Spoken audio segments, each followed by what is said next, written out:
पुढच्या बातमीसाठी जाऊयात आपण बुलढाण्यात। तिथे अंधेरा प्राथमिक आरोग्य केंद्रात लाखो रुपयांची शासकीय औषधं सेप्टिक टँकमध्ये फेकून दिल्याचा प्रकार घडलाय आणि याशिवाय आरोग्य केंद्राच्या आवारात मुदत संपलेली औषधं जाळण्यात आल्याचंही उघड झालंय। केंद्रीय आरोग्य राज्यमंत्र्यांच्या जिल्ह्यातच कर्मचाऱ्यांच्या निष्काळजीपणामुळे आरोग्य व्यवस्थेचे 3 तेरा वाजलेत। या गंभीर गैरव्यवहाराची सखोल चौकशी करून दोषींवर कठोर कारवाई करण्याची मागणी आता जोर धरतीये।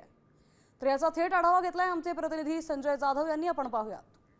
आपण पाहतो की मी ज्या सेप्टिक टँकवर उभा आहे हे त्या पूर्ण या रुग्णालयाचं सेप्टिक टँक आहे प्राथमिक आरोग्य केंद्राचं। तिथे या सेप्टिक टँक मध्ये पूर्ण औषधी म्हणजे अर्धा टँक भरलेलं ही औषधी इथे फेकल्या गेलेली आहे। हा धक्कादायक प्रकार हा आता समोर आलेला आहे।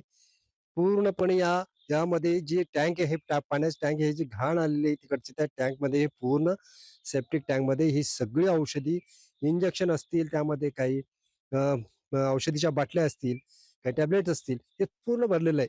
अशी विल्हेवाट लावली जाते। आता याची विल्हेवाट लावण्याची जी प्रक्रिया आहे ती वेगळी आहे।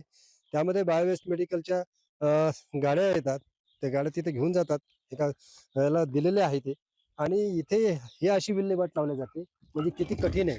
बाबा एक टँकचं एक छिद्र आहे, इथून टाकलं जातं, पूर्ण भरलेलं आहे। वास्तविक पाहता या पद्धतीने जर अशी विल्हेवाट लावल्या जात असेल हे तर म्हणजे किती धक्कादायक आहे। कॅमेरामन सुनील मोरे, संजय जाधव, साम टीव्ही, अंधेरा प्राथमिक आरोग्य केंद्र, देवघराच्या बुलढाणा।